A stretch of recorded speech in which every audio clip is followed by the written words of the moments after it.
Hello বন্ধুরা, আশা করি সকলে ভালো আছেন। আমি শুভাশিস আর আপনারা দেখছেন Brainwave, a new wave of learning.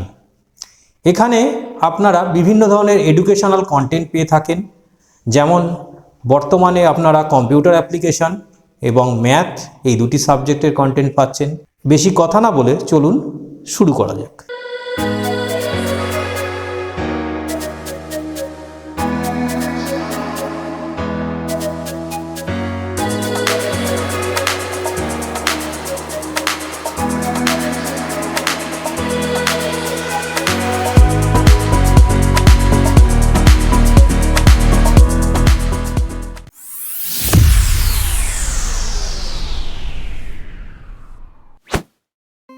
Hello বন্ধুরা, কম্পিউটার অ্যাপ্লিকেশনের নতুন একটি ভিডিওতে আপনাদের সকলকে স্বাগত। হ্যাঁ, ঠিকই দেখেছেন, আজকে আলোচনা করব কম্পিউটার ভাইরাস নিয়ে। দেখুন, কম্পিউটার ভাইরাস কি, এটি কিভাবে কাজ করে। আজকে 2023 সালে দাঁড়িয়ে কম্পিউটার ভাইরাস কতটা ক্ষতিকর সবকিছুই জানবো বিশদে এই ভিডিওতে। তাই ভিডিওটিকে স্কিপ না করে সম্পূর্ণ দেখতে থাকুন, অনেক ইনফরমেশন জানতে পারবেন।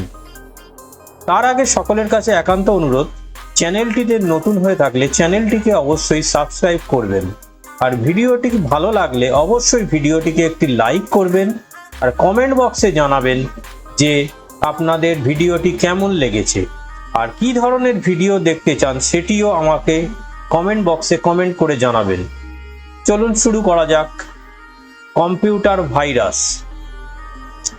What is computer virus? Computer virus কি? দেখুন, এটি আর সাধারণ কোনো ভাইরাস নয়, এটি কম্পিউটার ভাইরাস। কম্পিউটার ভাইরাস মানে হচ্ছে একটি প্রোগ্রাম। কি প্রোগ্রাম? না, যেটি কম্পিউটারের ক্ষতি সাধন করে। কি ধরনের ক্ষতি? কম্পিউটার প্রোগ্রাম যেটা কম্পিউটারের একটি executable file, it replace itself by modifying others computer program and instead enter its own coding। অর্থাৎ কম্পিউটারের যে প্রোগ্রামগুলি একটি অপারেটিং সিস্টেম চালানোর জন্য জরুরি, সেই প্রোগ্রামগুলির ওপরে নিজস্ব কোডিংকে চাপিয়ে দেয় এবং সেগুলোকে ওভাররাইট করে। অর্থাৎ এর নিজস্ব কোডিং দ্বারা তখন সেই প্রোগ্রামগুলি চলে এবং কম্পিউটারটা ইনফেক্টেড হয়ে যায়। অর্থাৎ এটি হচ্ছে ক্ষতিকারক প্রোগ্রাম, যেটাকে আমরা কম্পিউটার ভাইরাস বলে থাকি। তার ফলে কি হচ্ছে? কম্পিউটার ডিভাইসগুলি ক্র্যাশ করে যাচ্ছে। ক্র্যাশ মানে কিন্তু ভেঙে যাওয়া না, কম্পিউটার ডিভাইসগুলি চলছে না। অর্থাৎ কম্পিউটারের যে অপারেটিং সিস্টেম তার কর্মক্ষমতা নষ্ট হয়ে যাচ্ছে। এটাই হচ্ছে কম্পিউটার ভাইরাস। আচ্ছা, এবারে আমরা জেনে নেব কম্পিউটার ভাইরাস কিভাবে আমরা বুঝতে পারবো যে কম্পিউটারে ভাইরাস এসছে। অর্থাৎ আমাদের সিস্টেমের মধ্যে যে ভাইরাস আছে সেটা আমরা কি কি লক্ষণ দেখে বুঝতে পারবো। স্পিড অফ দ্য সিস্টেম, সিস্টেমের স্পিডটা কমে যাবে। অর্থাৎ ধরুন আপনার কম্পিউটার চলতে চলতে দেখছেন হঠাৎ খুব স্লো হয়ে গেছে, সব কিছু প্রোগ্রাম খুব স্লো চলছে, সেটা হয়তো ভাইরাসের জন্য হতে পারে।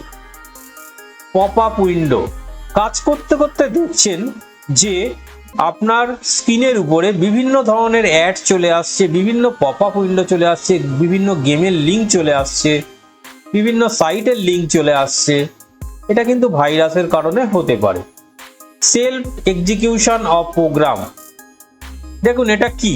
File or application may start opening in background of the system by themselves and you may not even know about them। তার মানে এমন কিছু প্রোগ্রাম যেটি আপনার সিস্টেমের মধ্যে হয়তো আগে থেকেই ছিল, সেটা ভাইরাস, এবং সেটা কি করছে? নিজে নিজে এক্সিকিউট করছে। অর্থাৎ ইএক্সি ফাইল যেটা আপনার সিস্টেমে রয়েছে, আপনি নিজেও জানেন না সেটা কখন সিস্টেমের মধ্যে চলে এসছে, এটা নিজে নিজে এক্সিকিউট করে গেল। অর্থাৎ সিস্টেমটা আপনার কিন্তু ভাইরাস দ্বারা আক্রান্ত হয়ে গেল। Log out from account in case of a virus attack is probably of account getting hacked. Increase password protected sites may also be hacked and you might got logged out from all of them। দেখুন এটা কি, ধরুন কোনো একটি সাইটে আপনি log in করা আছে, ধরুন ফেসবুকে আপনার লগ ইন করা আছে, বা আপনার সিস্টেমে যে জিমেলটা রয়েছে সেটাতে আপনার লগ ইন করা আছে, কিন্তু হঠাৎ করে দেখছেন ফেসবুক থেকে লগ আউট হয়ে গেছে, জিমেল থেকে লগ আউট হয়ে গেছে। এটা হতে পারে আপনার অ্যাকাউন্টটি হ্যাক হয়ে গেছে এবং সেটি কোনো হ্যাকার দ্বারা পরিচালিত হচ্ছে এবং সে কি করছে, আপনার পাসওয়ার্ডটাকে চেঞ্জ করে দিচ্ছে। এটাও ওয়ান কাইন্ড অফ ভাইরাস, এবং সেটা কিন্তু হ্যাকার কিন্তু নিজে করছে না, সে একটি প্রোগ্রাম দ্বারা করছে, যেটাকে আমরা ভাইরাস বলছি। এই যে লগ আউটের জন্য যে প্রোগ্রাম, সেটা কিন্তু হ্যাকার কিন্তু আপনার সিস্টেমের মধ্যে স্প্রেড করে দিয়েছে, এবং সিস্টেমে স্প্রেড করার ফলে কি হচ্ছে, সিস্টেমের যে পাসওয়ার্ড বলুন বা ইউজার আইডি বলুন, সমস্ত কিছু কিন্তু হ্যাকারের কাছে চলে গেছে এবং আপনার সিস্টেমটা কিন্তু অটোমেটিক লগ আউট হয়ে যাচ্ছে।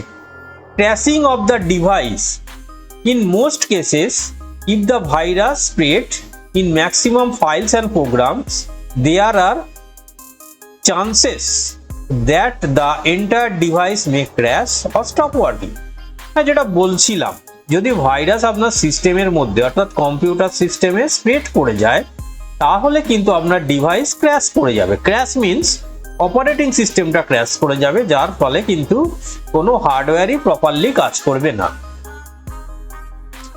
এবার দেখে নি কি কি টাইপের ভাইরাস হতে পারে। দেখুন বিভিন্ন টাইপের ভাইরাস হতে পারে, তার লিস্ট আমি এখানে দিলাম, যার মধ্যে যে বুট সেক্টর ভাইরাস, যেটা হচ্ছে সাধারণত ফ্লপি ডিস্ক এর মাস্টার বুট রেকর্ড আর হার্ড ডিস্কের মাস্টার বুট রেকর্ডের মধ্যে কি করে, এই ভাইরাসটা নিজে নিজে প্রোগ্রাম লিখে দেয় এবং overdrive the existing program and copies itself to another part of the disk. দেখুন বুট সেক্টরে যদি কোনো ভাইরাস প্রোগ্রাম লিখে দেয়, তাহলে সিস্টেমটাই তো বুট করবে না, সিস্টেমই চালু হবে না।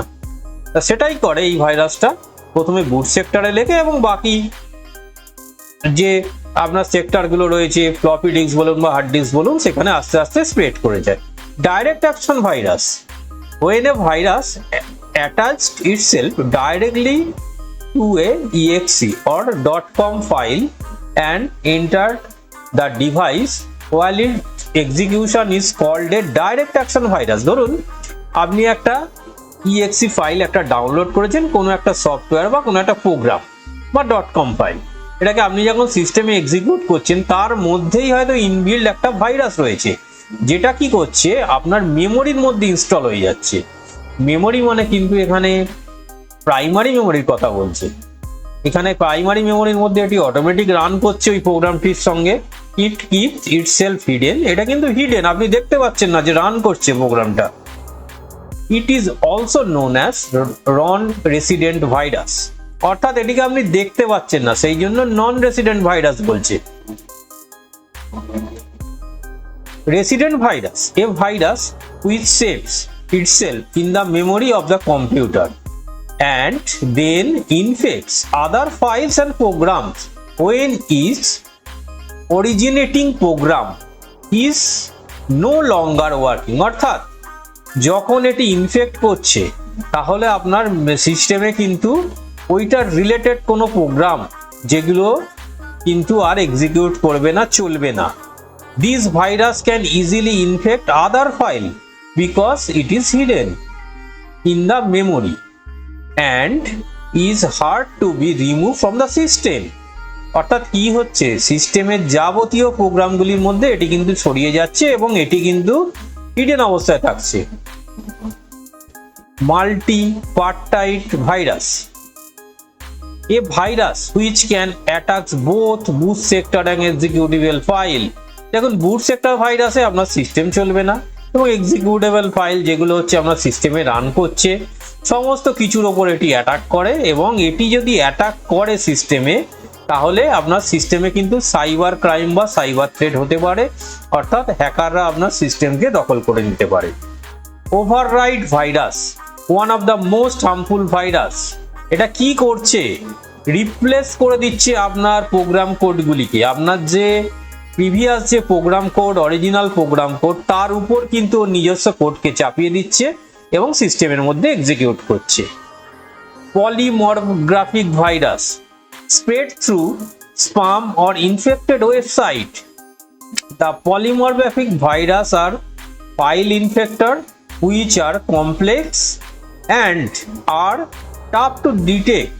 এটি কিন্তু স্পাম ওয়েবসাইট, মানে ফেক কোনো ওয়েবসাইট, স্পাম ওয়েবসাইট, সেগুলোর মাধ্যমে কিন্তু ছড়িয়ে থাকে এবং কি করছে, সিস্টেমের অরিজিনাল যে কোডগুলিকে সেগুলোকে ইনফেক্ট করছে এবং কি করছে, নিজে কিন্তু শো করছে যে সেটা নিজে অরিজিনাল, কিন্তু আপনার সিস্টেমের যে ফাইলগুলি সেগুলো কিন্তু ওর কোড দ্বারা কিন্তু ইনফেক্ট হয়ে যাচ্ছে এবং পরে সেগুলো কিন্তু মিসবিহেভ করছে এবং আপনার সিস্টেমটা কিন্তু হ্যাক হয়ে যাওয়ার প্রভূত সম্ভাবনা তৈরি হচ্ছে।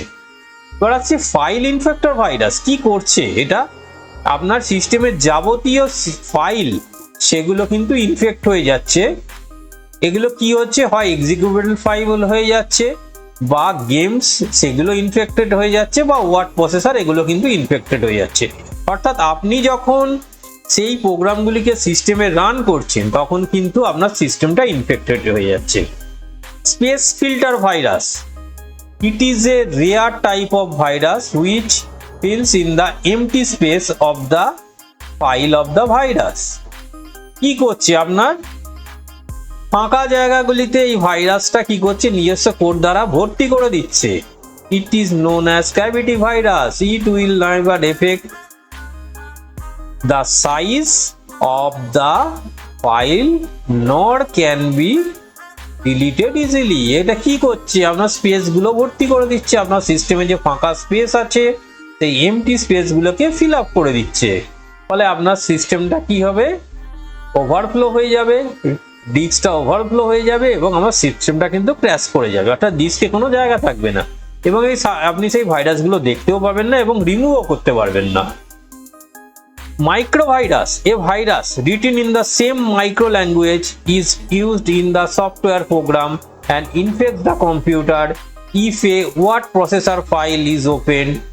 Mainly the source of such virus is via email। মাইক্রোভাইরাস কি আসছে, ইমেলের মাধ্যমে আসছে। এটি মেনলি অ্যাটাক করছে আপনার ওয়ার্ড প্রসেসর, অর্থাৎ মাইক্রোসফট ওয়ার্ড। এই ফাইলটাকে যখনই ওপেন করছেন তখনই কিন্তু এই ভাইরাসটা আপনার সিস্টেমের মধ্যে স্প্রেড করে যাচ্ছে এবং আপনার সিস্টেমটি ইনফেক্টেড হয়ে যাচ্ছে। এবারে দেখব how to protect your computer from virus. কিছুই না বন্ধুরা, এখানে অ্যান্টিভাইরাস সফটওয়্যার আপনাকে ইনস্টল করতে হবে। অ্যান্টিভাইরাস, ভালো কোনো অ্যান্টিভাইরাস যদি আপনি সফটওয়্যার সিস্টেমে রাখেন তাহলে আপনার সিস্টেমটিকে প্রোটেক্ট করতে পারবে। দুটি উপায়ে আমরা অ্যান্টিভাইরাস পেয়ে থাকি, একটি হচ্ছে অনলাইন ডাউনলোডস। আপনারা অনলাইনে অ্যান্টিভাইরাসের সাইট থেকে, বলছি না কোনো যে কোনো সাইট বলছি না, অ্যান্টিভাইরাসের যেসব সাইটগুলি রয়েছে, ওয়েবসাইট রয়েছে, সেই প্রত্যেকটি অ্যান্টিভাইরাসের নিজস্ব ওয়েবসাইট থেকে আপনারা অ্যান্টিভাইরাস ডাউনলোড করতে পারেন। সেগুলির কিছু ফ্রি ভার্সন রয়েছে, কিছু পেড ভার্সন রয়েছে। আপনারা চাইলে ফ্রি ভার্সনও ব্যবহার করতে পারেন। এছাড়াও আপনারা অফলাইন মার্কেট থেকে অ্যান্টিভাইরাস সফটওয়্যার কিনতে পারেন এবং সেটিকে সিস্টেমে ইনস্টল করতে পারেন। এবার দেখে নেব কিছু অ্যান্টিভাইরাস যেগুলো আমরা ব্যবহার করে থাকি এবং এগুলো হচ্ছে মোস্ট কমন অ্যান্টিভাইরাস এবং এটি কি করছে, আপনার সিস্টেমকে সুরক্ষিত রাখছে এবং আপনার সিস্টেম থেকে যাবতীয় ভাইরাসকে রিমুভ করার জন্য এবং আপনার সিস্টেমকে সম্পূর্ণভাবে হ্যাকারদের হাত থেকে সুরক্ষিত রাখার জন্য এবং আপনার সিস্টেমের সমস্ত প্রোগ্রামগুলিকে সুরক্ষিত রাখার জন্য ব্যবহার হচ্ছে। কি কি অ্যান্টিভাইরাস বর্তমান মার্কেটে ভালো চলছে দেখে নেওয়া যাক। Norton antivirus, F Secure antivirus, Kaspersky antivirus, most popular antivirus. Avast antivirus আপনারা জানেন, এটির একটি ফ্রি ভার্সন রয়েছে, কাসপারস্কাইয়েরও একটি ফ্রি ভার্সন রয়েছে। কমোডো অ্যান্টিভাইরাস, হ্যাঁ এটি হয়তো অনেকেই শোনেননি, এটি খুবই ভালো অ্যান্টিভাইরাস, এটিরও ফ্রি ভার্সন রয়েছে। ম্যাকাফি অ্যান্টিভাইরাস, এটিরও ফ্রি ট্রায়াল আপনারা পেয়ে যাবেন 3 মাসের জন্য। এভিরা অ্যান্টিভাইরাস, এটিরও ফ্রি ভার্সন রয়েছে, পেড ভার্সন রয়েছে। কুইকহিল অ্যান্টিভাইরাস, এটি কিন্তু সম্পূর্ণ পেড অ্যান্টিভাইরাস, এটি কিন্তু আপনারা কিনে ব্যবহার করতে হবে। পান্ডা অ্যান্টিভাইরাস, পেড ভার্সনও রয়েছে, ফ্রি ভার্সনও রয়েছে। এবং Bitdefender antivirus, most popular antivirus, এটির ফ্রি ভার্সনও ভালো এবং পেড ভার্সন যদি আপনারা ব্যবহার করতে পারেন সেটি খুবই ভালো। এই সমস্ত অ্যান্টিভাইরাসগুলি আপনাদের কিন্তু বর্তমান সময় অর্থাৎ 2023-এ দাঁড়িয়ে কিন্তু আপনাদের সিস্টেমকে সুরক্ষিত রাখতে সাহায্য করবে। এছাড়াও আরো কিছু অ্যান্টিভাইরাস রয়েছে যেগুলো আপনারা নেট থেকে ডাউনলোড করতে পারেন বা আপনারা অফলাইন মার্কেট থেকে পারচেসও করতে পারেন। তবে আমি এখানে যেগুলি বললাম সেগুলো শুধুমাত্র পপুলার কিছু অ্যান্টিভাইরাস। এছাড়াও অজস্র অ্যান্টিভাইরাস রয়েছে, আপনারা যে কোনো অ্যান্টিভাইরাস কিন্তু ব্যবহার করতে পারেন, তবে দেখবেন সেটি যেন সুরক্ষিত বা এমন একটা সোর্স থেকে আসে যেটা হচ্ছে ট্রাস্টেড আর কি। অর্থাৎ নিজস্ব ওয়েবসাইট থেকে ডাউনলোড করার চেষ্টা করবেন অ্যান্টিভাইরাসগুলিকে এবং সেগুলিকে আপনাদের সিস্টেমে ইনস্টল করবেন। আজকের মতো ভিডিওটি এখানেই শেষ করছি। ভিডিওটি যদি ভালো লেগে থাকে তাহলে অবশ্যই চ্যানেলটিকে সাবস্ক্রাইব করবেন, ভিডিওগুলিকে লাইক করবেন, বন্ধুদের সাথে শেয়ার করবেন। সকলে ভালো থাকবেন, সুস্থ থাকবেন। আজকের মতো বিদায়।